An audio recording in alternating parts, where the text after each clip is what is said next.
கிறிஸ்துவுக்குள் அன்பான காலைக்கிது நிகழ்ச்சி நேயர்களே, தேவனுடைய பிள்ளை எல்லோரும் இந்த நாளில் சந்தோஷமா இருப்பீங்கன்னு நான் கர்த்தருக்குள் விசுவாசிக்கிறேன். இந்த நாளிலும் கூட நமக்கு வருகிற தேவ செய்தி எங்கேருந்து அப்படின்னு சொன்னீங்கன்னு பார்த்தீங்கன்னா, உபாகமம் 30:15 இதோ ஜீவனையும் நன்மையையும் மரணத்தையும் தீமையும் இன்று உனக்கு முன்னே வைத்தேன் அப்படின்ட்டு சொல்லப்படுகிறது. ஃபர்ஸ்ட் பாகம் ரொம்ப நல்லா இருக்குல்ல, ஜீவனையும் நன்மையும் நமக்கு வச்சிருக்கிறாரு அப்படின்னு சொல்லி, அடுத்தது தீமையும் மரணமும் நமக்கு வச்சிருக்கு. நீங்கள் பார்த்தீங்கன்னு சொன்னால் 2026 ஆண்டு தொடங்கும் பொழுது என்ன நினச்சேன் சொன்னால், நிறைய மரண செய்தியை நான் கேட்கக்கூடாது அப்படின்ட்டு ரொம்ப யோசித்தேன். அது என்னுடைய மனதில் தோணியது. ஏன்னு சொன்னால் கடந்த ஆண்டில் ரொம்ப நம்ம நேசித்தவங்களாம் நாங்கள் இழந்திருக்கோம். அதனால் கொஞ்சம் கஷ்டமாக இருந்ததுனால அப்படி யோசித்திருந்தேன். ஆனால் நீங்கள் பார்த்தீங்கன்னு சொன்னால் என்னுடைய யோசனைக்கு மாறாக அநேக மரணங்கள், விசேஷமாக பார்த்தீங்கன்னா நெருங்கின சொந்தக்காரன்னா கூட எங்கள் ஊரில் நிறைய பேர் என்ன செஞ்சாங்க, மறித்தாங்க. எல்லா வாரத்துலேயும் ஒரு மரணத்தை காண்ற அளவுக்கு. விசேஷமாக என்னுடைய தோழியோடைய கணவரை கூட நாங்கள் இந்த வருடத்தில் இழந்துட்டோம். இப்போ இப்படி ஒரு மரணம் என்கின்றது ஆண்டவர் இங்கே என்ன சொல்லிச்சுன்னா, அது ஒரு சத்ருவாக இருந்தாலும் அது நல்லது அப்படின்னு. நீங்கள் பார்த்தீங்கன்னு சொன்னால் மரணம் அப்படின்றது நாம் மறிக்கல அப்படின்னா கூட நமக்கு வேண்டியவர்கள் அல்லது நம்முடைய கணவர், மனைவி, நம்முடைய நண்பர்கள் யாராவது அப்படி இருக்கும்போது பார்க்கும்போது எவ்வளோ வேதனையாக இருக்குது இல்லை? அப்படி அந்த மரணத்தை ஏன் அடிக்கிறார் ஆண்டவர் அப்படின்னு சொல்லி நமக்குள்ள ஒரு கேள்விகள், வருத்தங்கள் எல்லாம் இருக்குது. ஆனால் வேதாகமம் சொல்கிறது பார்த்தீங்கன்னா ரொம்ப ஆச்சரியமாக இருக்கும். இந்த பைபிள் என்ன சொல்லுதுன்னா, மரணம் நல்லது அப்படின்ட்டு சொல்லுது. உங்களுக்கு மரணம் வர்றது ரொம்ப நல்லது, நீங்கள் சீக்கிரமாக மறிச்சு போய் நீங்கள் பாக்கியவான்கள் அப்படின்னு சொல்லுது. கேட்கும் போதே ஒரு மாதிரி இருக்குல்ல, ஆனால் அதுதாங்க ரொம்ப உண்மையான ஒரு காரியம். ஆண்டவரை தன்னுடைய சொந்த இரட்சகராக ஏற்றுக்கொண்ட பிள்ளைகளுக்கு மரணம் எப்படி இருக்குமா, அது பெரிய ஒரு விசேஷித்தமான ஒரு காரியம். அது சந்தோஷத்தோடு ஏற்றுக்கொள்வாங்களாம். அவங்க மாத்திரம் இல்லை, அவங்க குடும்பமே ஏற்றுக்கொள்ளுமா, சந்தோஷமாக ஏற்றுக்கொள்ளும். ஏன்னு சொன்னால் சாத்தான் என்னது, மரணத்துக்கு அதிகாரியாக இருந்து எல்லாத்தையும் கொடுத்தாலும் அந்த சாத்தானை ஜெயித்தவர் யாரு? நம்முடைய கர்த்தராக இயேசு கிறிஸ்து. அவர் பாதாளத்தின் திறவுகோலை வச்சிருக்கார். பாதாளம் கூட அவர் என்ன செய்ய முடியல, அடைத்து வைக்க முடியல. அவர் என்ன செஞ்சார்? உயிர் தெழுந்தார். உயிர் தெழுந்து என்ன செஞ்சார்? உங்களுக்கும் எனக்கும் பெரிய நம்பிக்கையை கொடுத்துருக்குறாங்க.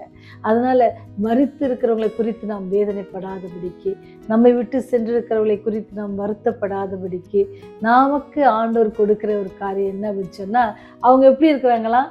நித்திரையாக இருக்கிறார். கர்த்தருக்குள்ள என்ன செஞ்சிருக்கிறாங்களாம்? சுகமாய் நித்திரையா இருக்கிறாங்க. நித்திரையா இருக்கிறாங்க அப்படின்னு சொன்னா, உங்களுக்கு தெரியும், தூங்குறப்ப உங்களுக்கு ஏதாவது கவலை தோணி இருக்குதா? தூங்குறப்ப எதையாவது குறித்து யோசித்திருக்கீங்களா? இல்லை தூங்கிட்டோம் அப்படின்னு சொன்னா ஒண்ணுமே ஞாபகம் இருக்கா? திருப்பி எந்திரிச்ச பிறகுதான் நமக்கு என்ன செய்யும், ஞாபகம் வரும். அப்படி நினைச்சு பாருங்க. இப்போ இறந்துருக்கிறவங்களுக்குலாம் அவங்களாம் யாரும் பாக்கியவான்கள். ஏன்னு சொன்னா நமக்கு இனி வருகிற காலங்கள் எப்படி இருக்கும் நமக்கு தெரியாது. ஆனால் அதுக்கு முன்பாக அவங்க அந்த காலகட்டத்தில் கஷ்டப்படாதபடிக்கு அவருக்கு பிரியமானவர்களுக்கு என்ன செய்கிறாராம், ஆண்டவர் என்ன செய்கிறார், இந்த மாதிரியான ஒரு மரணத்தை கொடுத்து அவங்களை என்ன செஞ்சுறாரு, நித்திரைக்குள்ள அவங்கள அனுப்பி விடுறாங்க. அதனால தான் அவங்கள என்ன சொல்றாருன்னா, அவர்கள் பாக்கியவான்கள் என்று சொல்லுது. நீங்கள் சங்கீதம் 116:5 பார்த்தீங்க அப்படின்னு சொன்னால், கர்த்தருடைய பரிசுத்தவான்களின் மரணம் அவர் பார்வைக்கு ரொம்ப அருமையானது. என்னடா இது, மரணத்தை போய் அருமையானது அப்படின்னு சொல்கிறாங்களே. மரணன்றது ரொம்ப ஒரு கசப்பான அனுபவம் இல்லை? அது அனுபவிக்கும் பொழுது ரொம்ப கஷ்டமாக இருக்கும்.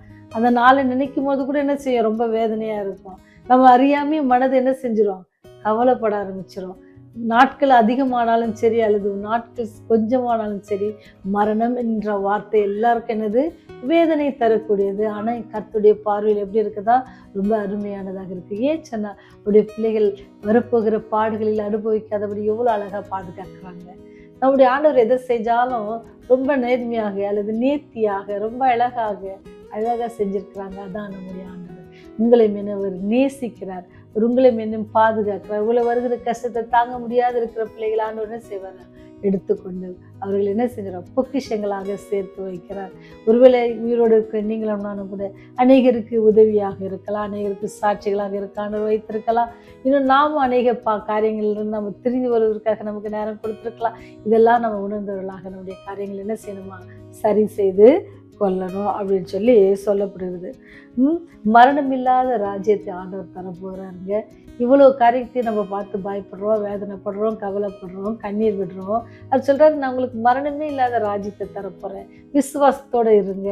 ஏன்னு சொன்னால் என் கையில் தான் உங்களுடைய ஜீவனும் இருக்குது, என் கையில் தான் என்ன இருக்குது, நன்மையும் இருக்குது, மரணமும் இருக்குது, தீமை எல்லாத்தையும் நான் எல்லாத்தையும் ஜெயம் கொண்டு வந்திருக்கிறேன். ஏன்னு சொன்னால் ஆண்டவர் மரணத்தை ஜெயித்தவர். உங்களுக்காகவும் எனக்காகவும் நித்திய ஜீவனை கொடுப்பதற்காக ஒரு மரணத்தை ஜெயித்து வந்தார். நீங்களும் நானும் மறிந்து போய்விடாதபடிக்கு சாத்தான் என்கின்ற சத்துரு, மரணம் என்கின்ற சத்துரை நமக்கு தராதபடி தந்தாலும் அதிலிருந்து வெற்றி பெறுவதற்கு அவர் முதலாவது மறித்து என்ன செஞ்சாங்க, உயிர் திறந்து நமக்கு வழி காட்டியிருக்கிறாங்க. அதனால் நாம் எழுந்திருக்கிற நம்முடைய உறவுகள் எப்போதுமே எப்படி போகிறோம், அவங்களை மீண்டும் நம்ம சந்திக்க போகிறோம். எப்போ சந்திக்க போகிறோம், ஆண்டவர் 2வது முறை வரும் பொழுது நாம் இலக்கு கொடுத்த ஒவ்வொருவரையும் சந்திக்க போகிறோம். அந்த நம்பிக்கையில் நம்ம ஆண்டவர் மேல் வைத்திருக்கிற அந்த விசுவாசத்தில் நம்ம என்ன செய்யணுமா, ஆண்டவருக்குள்ளே எப்பொழுது எப்படி இருக்கோமா, பவுல் அப்போஸ்தலன் சொன்னது போல கர்த்தருக்குள் மகிழ்ச்சியாயிருங்கள். மறுபடியும் சொல்கிறேன், ஏன்னு சொன்னால் சத்ருவாழி பிசாசானவன் நம்ம என்ன செய்வான், இப்படி மனசோர்வுகளை உண்டாக்குவான். மரணம் என்கிற சத்ரு கொடுத்து நம்ம வேதனைப்படுத்துவாங்க. நமக்கு கிடைக்கிற பாக்கியமான நம்பிக்கை என்ன, அவர் வரும் பொழுது முதலாவது சத்தத்தை கேட்க எழுந்திருக்க போகிறதே நம்ம இலக்கு கொடுத்த பிள்ளைங்க தான். அவங்க ஆண்டோடைய சத்தத்தை முதலாவது கேட்க போகிறாங்க. பெரிய பாக்கியம் அது. ஆண்டவர் வருகிற சத்தத்தை முதலாவது கேட்குது, அது ரொம்ப பெரிய பாக்கியம் இல்லையா? அதுக்கு ஆண்டவர் அவர்களை வழி நடத்திருக்கிறாங்க. அவங்க நித்திரையா இருக்கிறாங்க. அவங்க என்ன செய்வாங்க, ஆண்டவர் வரும்பொழுது அந்த சத்தத்தை கேட்டு அவங்க தூக்கத்திலேருந்து எந்திக்கும் பொழுது அவங்களுக்கு தெரியாது, நான் எத்தனை வருஷத்துக்கு முன்பதாக இறந்துருக்கிறேன், எத்தனை வருஷம் நான் உங்களோட கூட இல்லை அப்படின்னு அவருக்கு தெரியாது, அவங்களுக்கு தெரியாது. அவங்க என்ன செய்வாங்க, இப்போதான் படுத்து நம்ம எப்படி நைட்டில் படுத்து காலைல எந்திக்கிறோமோ அது போல் அவங்க எந்திக்க போகிறாங்க.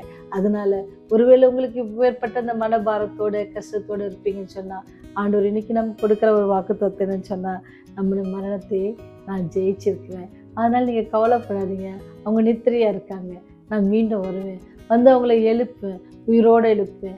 நீங்கள் அவங்கள சந்திக்க ஆயத்தமாக இருப்பீங்கன்னு சொன்னால் நீங்கள் உங்களை மாற்றிக்கங்க, நீங்கள் உங்களுடைய வழிகளை மாற்றிக்கொள்ளுங்கள். நீங்கள் என்ன செய்யுங்க, விசுவாசிங்க. மரித்தாலும் பிழைப்பான். யார்? கர்த்தரை நம்புகிறவங்க மரித்தாலும் என்ன செய்வாங்க, பிழைப்பாங்க. எப்போ? ஆண்டவருக்கு பிரியமானவன் ஜீவித்து மரிப்போன்னு சொன்னால், கர்த்தருக்குள் நாம் நித்திரை அடைவோம்னு சொன்னால், கர்த்தருக்குள்ள நம்ம மரிப்போம்னு சொன்னால், ஆண்டவர் வரும்போது கண்டிப்பாக அவருடைய சத்தத்தை கேட்டு எழும்புவோம். அந்த விசுவாசத்தோட நம்முடைய நாட்களை கழிப்போம்.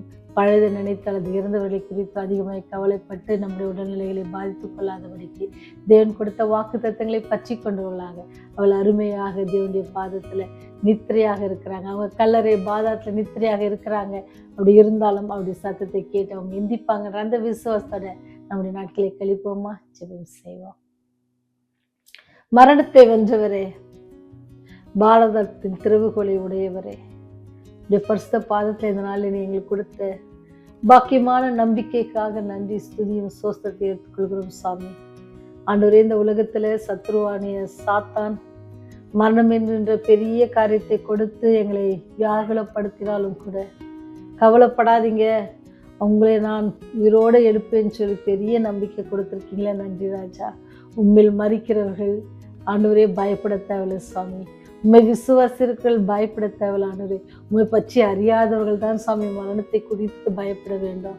உங்களுடைய அன்பை அறியாதவர்கள் தான் சாமி மரணத்தை குறித்து பயப்பட வேண்டும். ஏன்னு சொன்னால், உண்மை அறியாமல் நாங்கள் மறித்து போவோன்னு சொன்னால் ஆண்டவரே உண்மை காண முடியாத தகப்பனே, மீண்டும் உயிர் தெள முடியாத தகப்பனே. அதனால உண்மை அறியாத பிள்ளைகள் எல்லாம் உண்மை அறிந்து உம்முடைய அன்பை புரிந்து உண்மை சொந்த ரட்சகராக ஏற்றுக்கொள்ள நீர் கிருபையை பாராட்டுங்க தகப்பனே. இதை செய்தி கேட்கிற ஒவ்வொரு பிள்ளைகளுக்காக ஜெபிக்கிறோம்.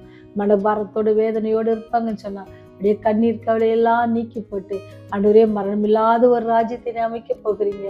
அந்த ராஜ்யத்துக்கு எங்களை நாங்கள் ஆயத்தப்படுத்த உடைய தேவ பரிசுத்த ஆவியானவர் எங்களோடு கூட இடைப்பட நீர் வழிநடத்த வேண்டுமா? இயேசுவின் வழியை ஜெபிக்கிறோம் ஜீவனுள்ள பரலோக தந்தையே, ஆமென்.